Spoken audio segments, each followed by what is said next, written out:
Holder back to us again. And he's been a beloved speaker in the past. And speaking of men of change, he is one. And I'll just give you a quick little bio that he has been ordained as Unity Minister since 2011, co-founder of Project Sanctus, and it's a safe, brave, and online space to discover and be our holiest self. He likes to think of himself as creating a world of love and justice and liberation for all. He also has spiritual counseling. He does grief and bereavement counseling and is an expert in the Enneagram. And he hosts 2 podcasts, Pub Theology Live and With Love and Justice for All. And in that, I will welcome Reverend Ogun with our talk today. Thank you so much. Thank you for having me again. It is always a pleasure to connect with you, even across the oceans. I am currently in Barbados. Don't hate the messenger, but it is beautiful, sunshiny, and warm here, as advertised. When we talk about how do we create the life we want to experience after 6 years in Massachusetts, I was done with winter.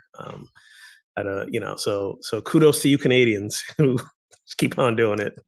Love you for it. And here's where I am. So I'm glad that we exist in a space where technology allows me to connect with you in real time and share with you. And I want to echo what Marilyn just said about the power of that music video we just saw. And this really is what I want to talk about today, about how we harness that power of love and create what we call beloved community. But before I jump in to that, I want to invite you to, as I talk over the next 15, 20, 25 minutes, to really notice what's going on in your body as I say the things I say. Some of the things that I say, you're going to have some real like, oh, yes, that's what I'm talking about. I align with that. You're going to feel a little bit of a surge of dopamine and adrenaline as you're like, yes. And then I'm going to say some things also that are more going to be like, ugh, like just a little gut punch. And you're going to have some different feelings, some different emotions. Your body's going to tell you different things. Notice without judgment what is arising. This is the beginning of transformative, embodied transformative work, to notice what's happening inside of our bodies. Don't assign meaning, because we are meaning making machines, and anything that happens in our life, it's got to mean something. And we do this simply because we want to feel safe and comfortable. But that's a whole other talk for a whole other time. But resist the temptation to assign meaning. Resist the temptation to figure out what it is that's happening. Just take a note. Just notice. If you want to jot down exactly what you heard when your body did the thing that it did, do that. That's the extent of it. But just notice and breathe. And let's acknowledge that, yes, it is Black History Month, and a cause for celebration of the contributions of Black folk over the history of both Canada and the US, really around the world. It is a month to celebrate acknowledgements, milestones, inventions, contributions, all the things. We live in this paradox where, yes, it is a month of celebration, but then it's also a month where we notice continually almost the opposite of giving us cause for celebration. We know that systemic oppression still exists, discrimination still exists. We hold, as you guys are holding in your theme, consciousness for peace, yet it looks like the opposite continues to happen. We see what's going on in the Middle East right now, and that it's on the edge of being worse. And there are already rumblings about, all these other countries now beginning to tangentially get involved, and it could erupt into something greater. And we're all kind of like collectively on edge and holding our breath. At least I am. I'll speak for myself. So we coexist in these two spaces, and as we continue to hold the vision and work towards peace on earth, and what Martin Luther King Jr. popularized as beloved community, which I'll get into more detail later. Um, it, it, it, it's important to just note briefly how we got to the point where we are. And Martin Luther King talked about these three evils. He talked about poverty, racism, and militarism. I also align with what the author Bell Hooks talks about. She talks about white supremacy, capitalism, and patriarchy. I think these are all, they're both the same things by different names, if you will. And these systems have coexisted in our nations, in the US and Canada, from the time colonists arrived. And as much change and transformations happen in these countries, those systems still underlie basically how things function. And we thought in 2020 we were beginning to get a glimpse of something huge happening. We began to get a glimpse of maybe a global reckoning with racial disparities after the murder of George Floyd and the rise of Black Lives Matter and protests happening all over the world.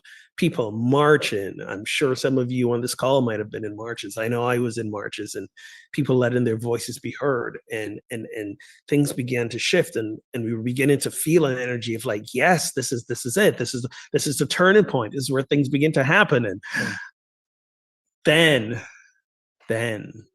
we got the pushback. We got the pushback from those who did not want their seats of power usurped by equity, by justice. We heard about wokeness as a bad thing. We heard about, we can't talk about CRT. We can't talk about diversity, equity, and inclusion anymore. All of a sudden, the desire for a world where we see each other purely because of who we are, not what we look like, was suddenly labeled as a political strategy. And therefore, if you were aligned with it, that meant you were of a certain political persuasion, and all these things were very intentional, and the goodwill of people to find harmony was weaponized. And here we are, seemingly going on 4 years since that seemed like the beginning of an energetic and conscious shift at a global level. Some of us might be feeling just as helpless, or even more than before. Like we really thought we had something there. And I can't tell you how many people I've heard saying it feels like nothing's changed.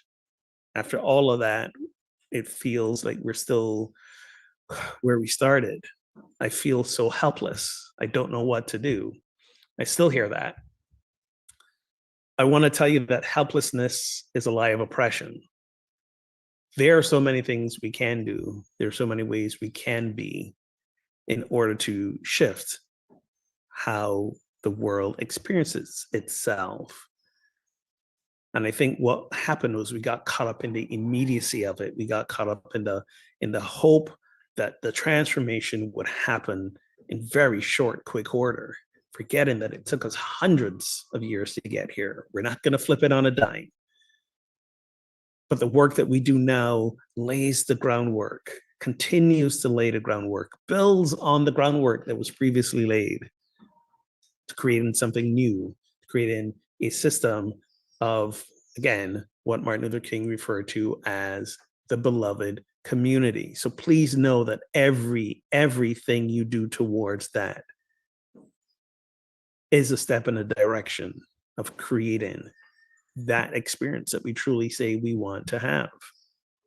And the term beloved community was first coined in the earliest days of the 20th century by a philosopher, Josiah Royce, who founded the Fellowship of Reconciliation.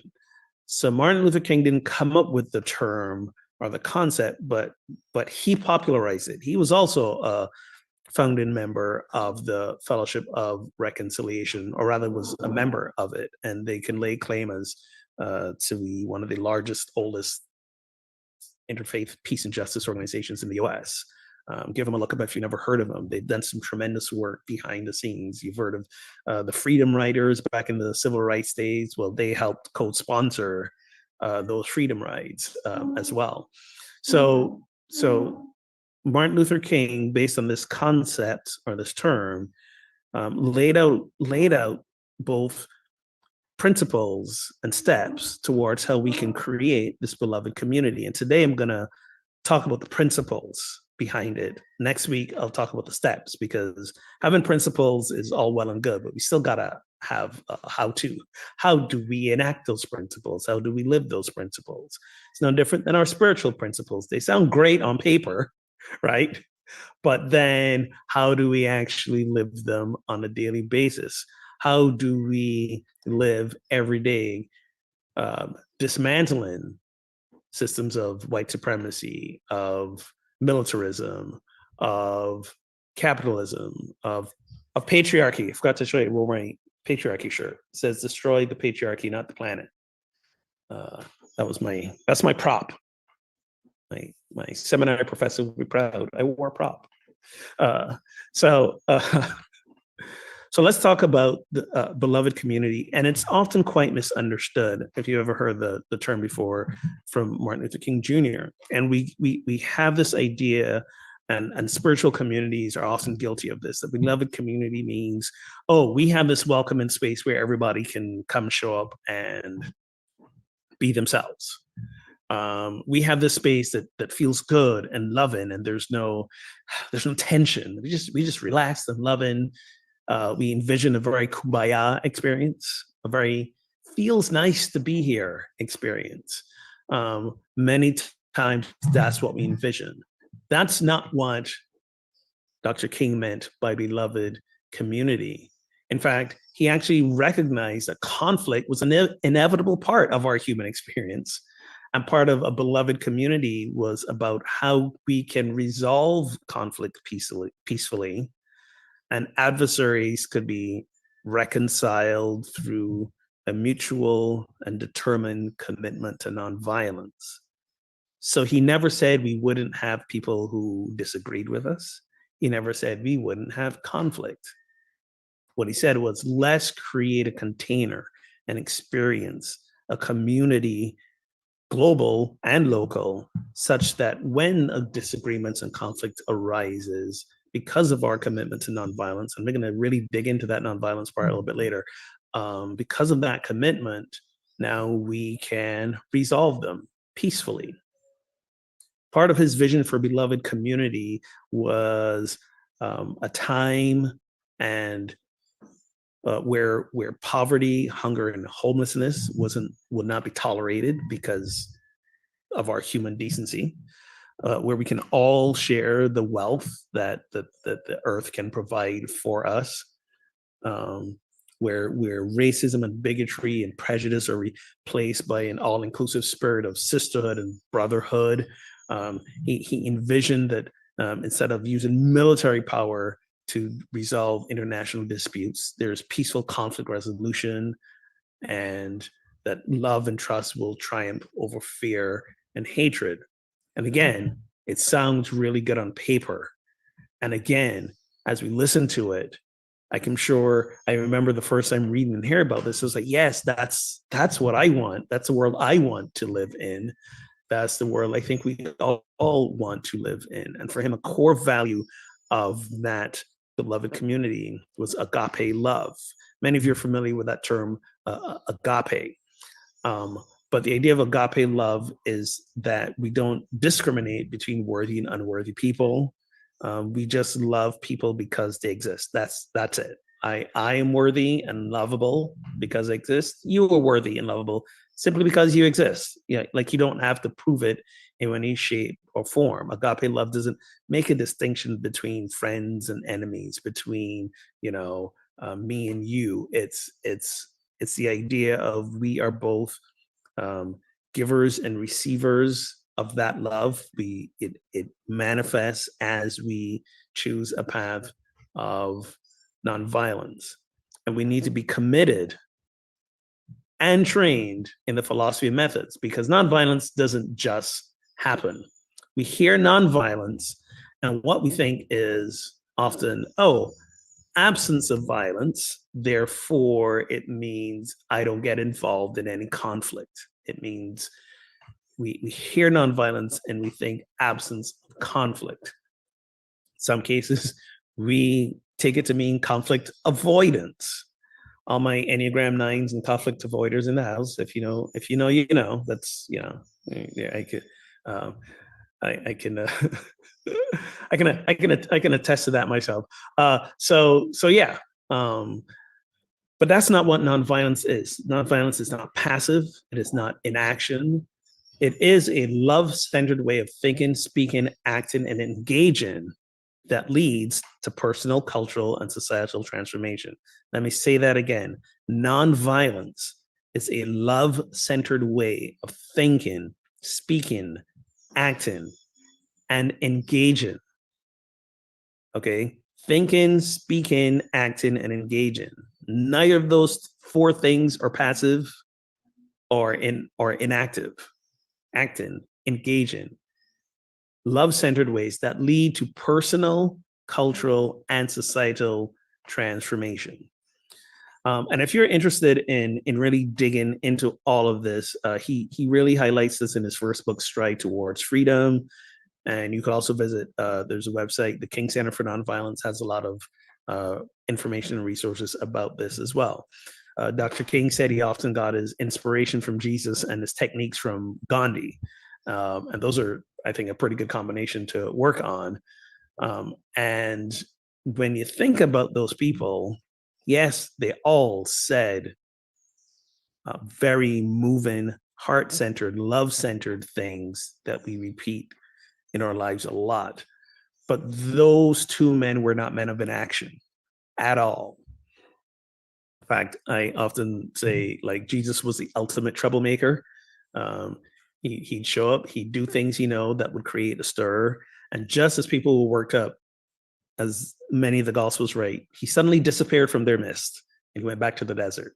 So Jesus showed up, stirred up trouble, and then hightailed it out of town. And I'm like, I like that game plan. I can get behind that. Let the people figure it out for themselves later. But the idea is, yes, in order to often disrupt the system of oppression, we have to make ourselves and each other uncomfortable.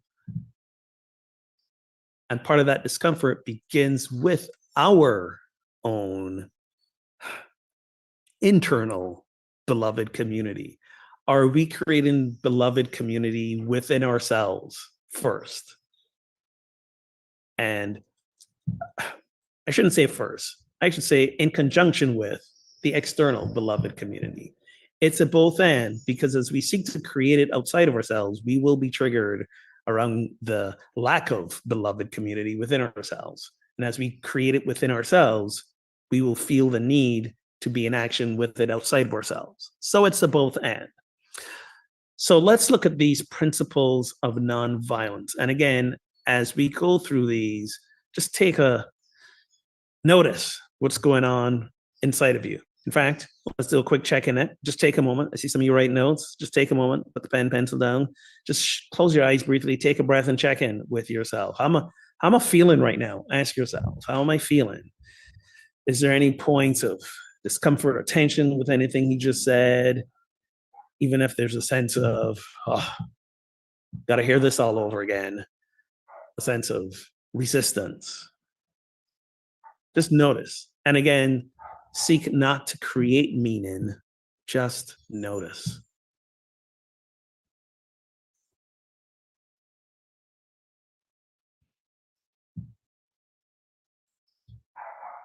So let's look at these 6 principles of nonviolence. And the first one is nonviolence is a way of life for courageous people. He goes on to say that it's not a method for cowards, and he often didn't mince words. It's not a method for cowards. It is an active resistance to evil. And we'll talk a little bit about his idea and concept of evil as we come up. But it's active nonviolent resistance. He says, and he uses this phrase, it is spiritually, mentally, and emotionally aggressive. spiritually, mentally, and emotionally aggressive. When you think of nonviolence, the word aggression doesn't come to mind, does it? But here's what I think he's meaning when he says spiritually, mentally, and emotionally aggressive. I think he means not waiting for something to happen, but rather taking the initiative, leaning on our spiritual beliefs, living our spiritual beliefs, living our following our emotional catalyst of when we feel morally outraged by injustices happening in the world, to harness that and to use that as the fuel to propel us into conscious action. That's what I think he means by that aggression, not becoming enraged, not allowing anger to take control of us, but rather harnessing it and using it as part of what allows us to step into that courage. So, a way of life for courageous people. Nonviolence seeks to win friendship and understanding. So the outcome of nonviolence is the creation of beloved community, and it is also seeks an end result of redemption and reconciliation. This is the point: friendship and understanding. Nonviolence seeks to defeat injustice or evil, not people. Injustice or evil, not people. So two things from that I want us to take away. One, he's equating injustice with evil. Okay. I know sometimes in spiritual communities, we often maybe hold on to a concept of there's no such thing as evil because there's only good. God is good. God is omnipotence. God is all there is. Therefore, there's only good. There is an evil. So we have to make the distinction between that as a spiritual concept and what we are experiencing in the world. And when there is injustice, there is evil, as in there is the opposition to that spiritual idea of good being manifested. So we have the spiritual idea of all there is good, all there is God, all there is love, whatever name you want to put in that space. And then in the sensory plane manifestation, what we experience from day to day, how we live our lives. Evil is, again, the injustices that stand in the way of all of us experiencing that, of the creation of beloved community. So that's what the nonviolence is seeking to address, not the people who represent, not the people who are the faces of injustice or the faces of evil. And it's really hard to sparse those apart, aren't they?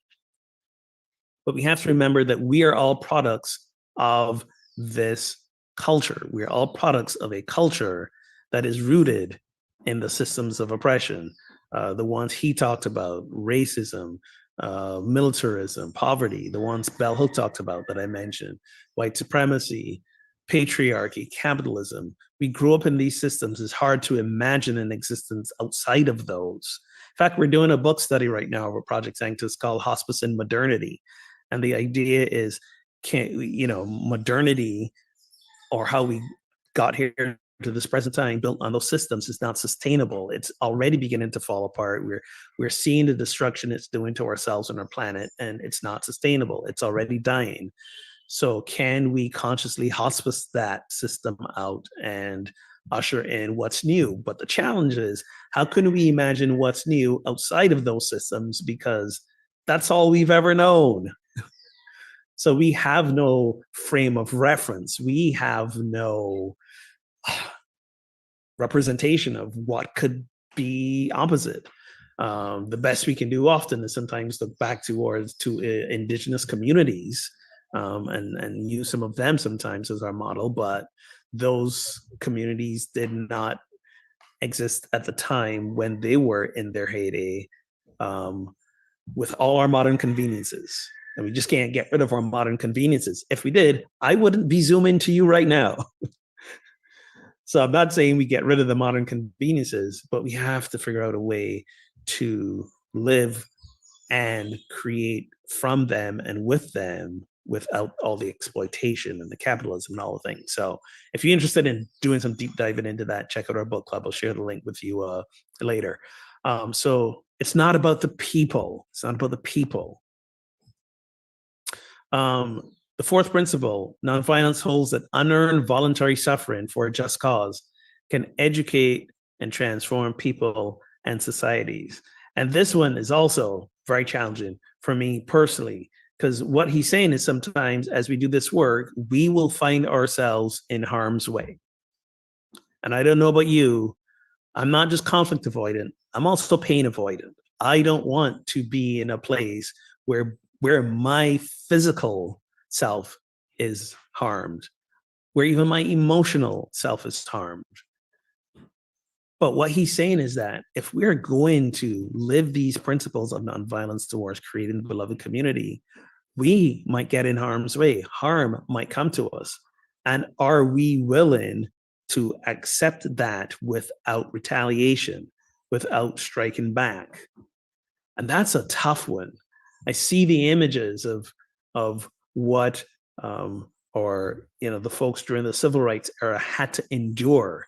I see what Black folk and Indigenous people have to endure today in terms of violence meted towards them by law enforcement a lot of times, and justly.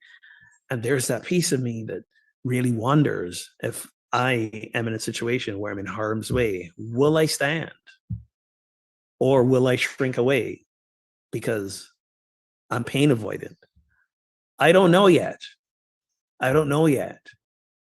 But I'd like to think that I would. I'd like to think that, back to principle one, I have that level of courage within me. And to know that when that harm is brought towards me and I endure it, that others who bear witness will be inspired. And we saw this during the civil rights era, when as television was beginning to show up in all the households across America, those who could afford them, and they saw the images of nonviolent protesters, of people living the principles of nonviolence, having violence done to them. It shifted thoughts, it shifted consciousness. And we saw this as we witnessed the video of George Floyd being murdered. We see this now in real time in Gaza, as we see the atrocities happen there. The attitudes around the world are beginning to shift. I mean, who would have thought in a million years South Africa would have brought Israel to court, right, about the atrocities? If you'd have told me that was going to happen 5 years ago, I'd been like, that's insane, because the majority of the world is in alignment with the idea of Israel, and many still are. But you can be in alignment with the idea of Israel and not support the just unfettered violence that's happening. Both things can happen at the same time. So we find ourselves in this position where, when we witness the atrocities of violence upon those who are not retaliating back, who don't have the means to retaliate back, it begins to shift. Nonviolence chooses love instead of hate. It is spontaneous, unselfish, it is creative, and it resists violence both externally and internally as well. And the sixth principle, nonviolence believes that the universe is on the side of justice. Dr. King phrased it as, God is a God of justice. Many of you know that quote, that he popularized: the moral arc of the universe is long, but it bends towards justice. Another quote, by the way, he didn't originate. That was an abolitionist, Theodore Parker, before him. Dr. King just has this gift of taking some really obscure things that many of us would not have heard of and propelling them into the zeitgeist. So this idea that we believe and live the principle that, yes, we are skewing towards justice because this is a divine mandate. For me, spiritual justice, that's what I like to refer to it now as. Spiritual justice is this idea that we are going to come into alignment with that spiritual ideal of oneness. Remember, I talked about, God as good on a consciousness spiritual level. To make that happen at our physical level, I believe that's what we're called to. That's our cycle of creation, our cycle of manifestation. That's what we're called to do through these principles of nonviolence. And when we live these when we live these principles of nonviolence, this is how we create the beloved community. Dr. Cornel West said, never forget that justice is what love looks like in public. Justice is what love looks like in public.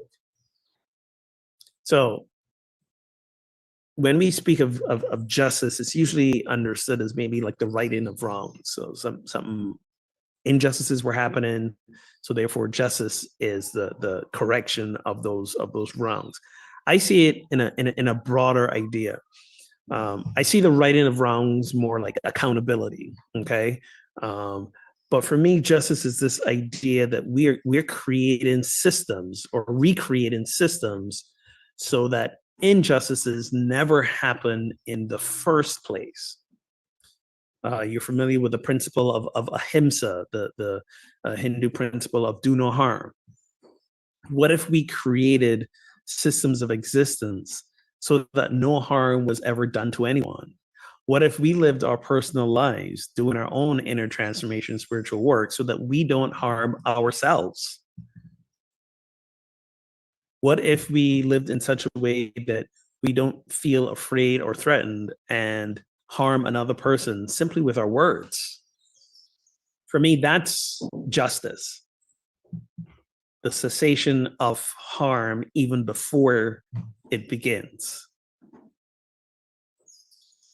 And when we are in beloved community, when we build beloved community using these principles of nonviolence, I believe that's both the inner and the outer world that we are creating.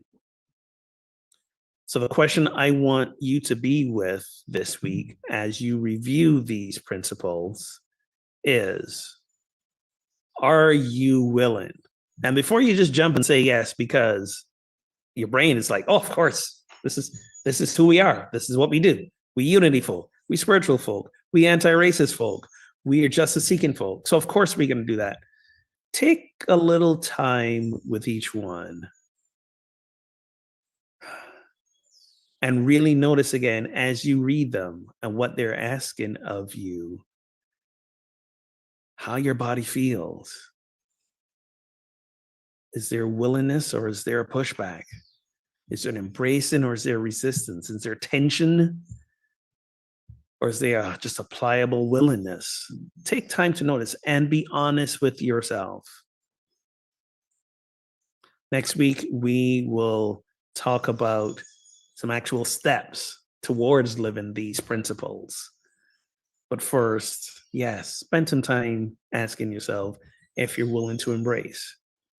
And because you may not be willing to embrace one, doesn't mean you abandon all six. It's not an all or nothing sort of situation. Let's start with where you're at and work your way up. Okay. So, a couple of resources I want to leave you with before we jump into our meditation. I'll put them in the chat. Don't click on them now. Click on them later. You'll get. You should be able to get them in the chat later, or but I'll leave them there for you. It's both the book study that I mentioned.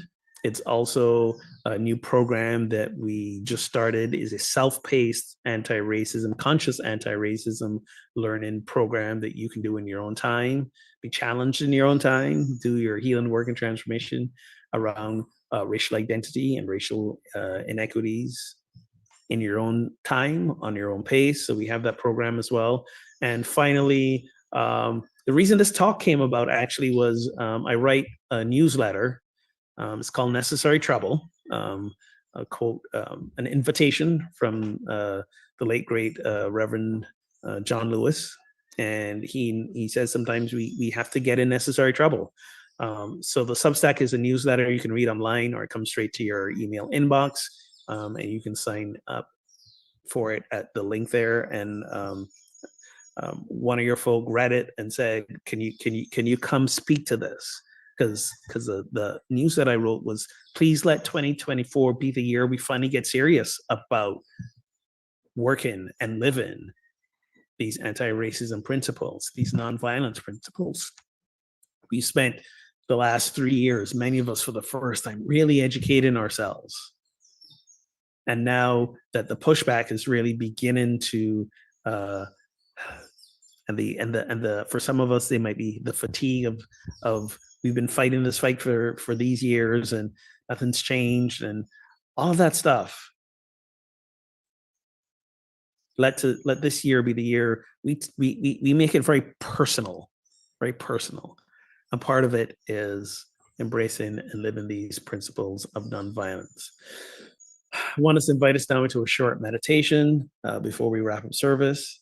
So if you are willing, I invite you to close your eyes. If you would rather keep them open because you feel better that way, you can keep them open as well. And first, take a moment to check in with your body and how it feels right now.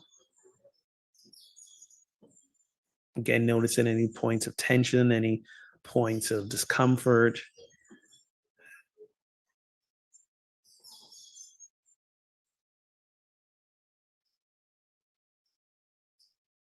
And then as you notice, gently and slowly shift your attention to your breath.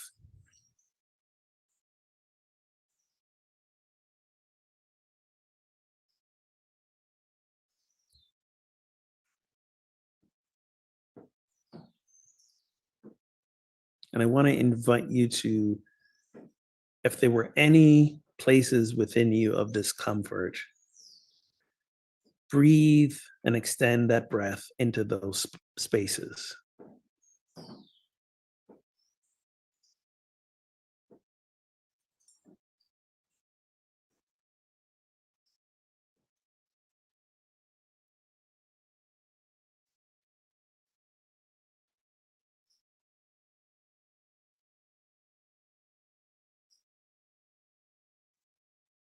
As we breathe, we center into this knowing that as the embodiment of love, as the embodiment of source, as the embodiment of spirit, of God, of all that is,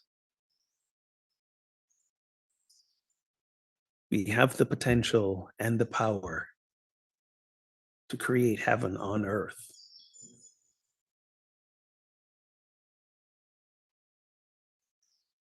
We know that we have the potential and the strength to endure all that is necessary to create beloved community, to shift from foundations of evil to the experience of good for all, of love for all, of justice for all.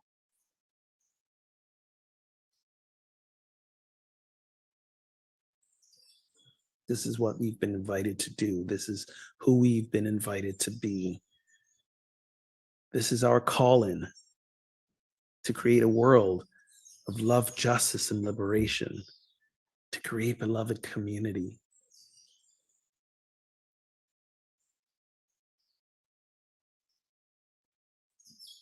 To let the presence of love be felt, be seen, be heard.